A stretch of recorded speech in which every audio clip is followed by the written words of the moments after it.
James McNamara, PhD, teaching at the University of Michigan right here, 31 years ago, talks about components of class 2 malocclusion in 8 to 10-year-old children. And he concludes, looking at a large group of them, using his criteria, only a small percentage of the cases in this study exhibited maxillary skeletal protrusion relative to cranial and cranial-based structures. On the average, the maxilla was in a neutral position. It was more often in a retruded than protruded position. In other words, the upper jaw is really not sticking out. Matter of fact, it's too far back in many cases. I can tell you right now, based on the criteria that we use, it's too far back in every case.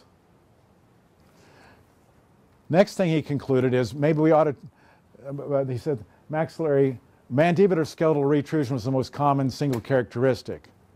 Really. And finally, he then concludes maxillary skeletal protrusion is not a common finding. In fact, more cases of maxillary retrusion were observed. Thus, it appears that in designing the ideal treatment regime, those approaches which might alter the amount and direction of mandibular growth could be more appropriate in many cases than those which restrict maxillary development. Let's develop the lower jaw forward.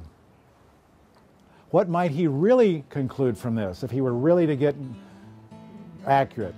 He might suggest first that we want to develop the maxilla forward, am I correct? And then develop the mandible forward.